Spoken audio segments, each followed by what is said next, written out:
जय हिंद दोस्तों। आज हम आप लोगों के लिए 9th 10th 11th 12th चारों क्लासों के लिए काफ़ी इम्पोर्टेंट रिएक्शन है जिसका नाम है रेडाक्स क्रिया।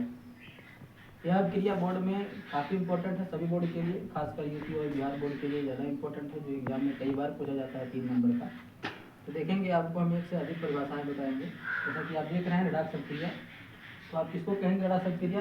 यहाँ पर लिखा हुआ है थ्योरी कि वह क्रिया जिसमें अपचयन और उपचयन, क्या क्या, अपचयन और उपचयन दोनों प्रकार की अभिक्रियाएं संपन्न होती हैं, उसको हम कहते हैं रेडाक्स अभिक्रिया।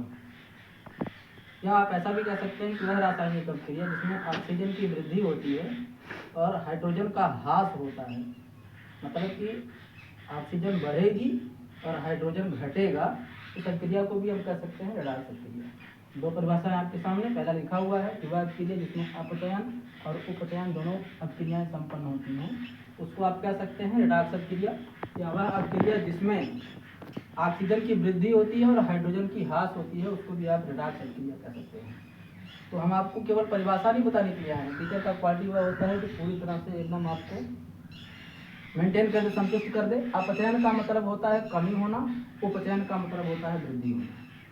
इस भाषा में कह सकते हैं अपचयन का मतलब ह्रास, उपचयन का मतलब वृद्धि, या इसको आप ऑक्सीकरण कह सकते हैं। यह भी कभी कभी 2 नंबर का परिभाषा पूछा जा सकता है कि ऑक्सीकरण अभिक्रिया किसे कहते हैं। तो आप सिंपल कह सकते हैं कि वह रासायनिक अभिक्रिया जिसमें केवल ऑक्सीजन की वृद्धि होगी, उसको आप ऑक्सीकरण कहते हैं। फिलहाल हम आप लोग दोनों पढ़ रहे हैं। रेडाक्स अभिक्रिया एग्जाम्पल होगा, जैसा कि आपके पास जिंक है और कॉपर सल्फेट, यह एक रासायनिक अभिक्रिया है। हमको रेडाक्स अभिक्रिया का एग्जाम्पल देना है। क्या देना है दोस्तों?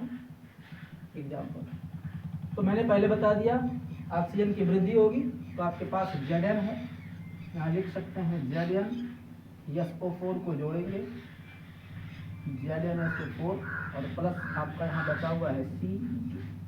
जैसा कि आप दोस्तों देख सकते हैं कि आपका जिंक में ऑक्सीजन जुड़ा है। यहाँ पर जिंक खाली था ना? क्यों? हाँ खाली है, सही कहना है यहाँ सर। पर हाँ खाली है ना, हाँ इसमें ऑक्सीजन जुड़ा हुआ है, जुड़ा हाँ है? सही कहना, हाँ जुड़ा है। तो यहाँ पर आप देख सकते हैं कॉपर अब अकेला हो गया है ना? तो इस तरह से आप इसको कह सकते हैं ऑक्सीकरण, या इसको आप कह सकते हैं, क्या बोल सकते हैं? अपचयन। अपचयन। दूसरा एग्जांपल देख सकते हैं आप, Cu है प्लस O2 है, यहाँ हम कर सकते हैं CuO, या सॉरी ये आपका नहीं होगा, ये आप ठीक है कोई बात नहीं, ये आपका ऑक्सीकरण है। ये क्या है? ऑक्सीकरण। ऑक्सीकरण तो हम कह सकते हैं ऑक्सीकरण अभिक्रिया।